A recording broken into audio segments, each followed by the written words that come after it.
이번 부동산 대책에는 도심 내 주택 공급 확대를 위해 재건축과 재개발을 활성화한다는 계획이 담겼습니다. 특히 입주 30년이 지난 1기 신도시의 경우 도시 재창조 수준의 재정비에 나선다는 방침입니다. 보도에 조태현 기자입니다. 노태우 대통령은 주택에 대한 투기를 근원적으로 뿌리 뽑기 위해 대단히 택지 개발 조치를 취했다고 말했습니다. 지난 1989년 건설계획 발표 뒤 1992년부터 입주를 시작한 일산 신도시.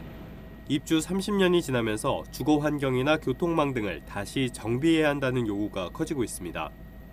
비단 일산뿐만이 아닙니다. 분당과 평촌, 산본, 중동 등 1기 신도시 주택 상당수가 재건축 연한인 30년을 넘어섰습니다. 이에 따라 정부는 조만간 연구 용역에 착수해 도시를 다시 만드는 수준의 재정비 계획을 내놓기로 했습니다. 과도한 규제로 도심 등 선호 입지 주택 재고가 부족한 가운데 복잡한 절차로 주택 공급 기간도 장기화되고 있으며 기존 신도시 등은 교통 등 부족한 인프라로 거주에 어려움을 겪고 있습니다.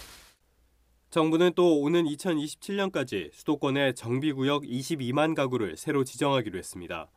지난 5년 동안 지정된 물량의 2배 수준입니다. 재건축 사업의 최대 걸림돌이었던 재건축 부담금도 면제 금액을 높이고 1주택자는 감면하는 등 대폭 손질할 계획입니다.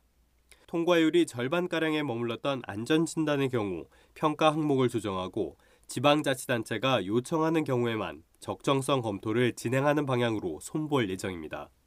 정부가 규제 완화 관점에서 여러 가지 청사진을 제시하면서 재건축 활성화 기대감은 높아지고 있습니다. 다만 구체적인 실행 방안들이 빠져 있으니까 실제 효과가 검증되기까지는 좀 시간이 필요할 전망입니다.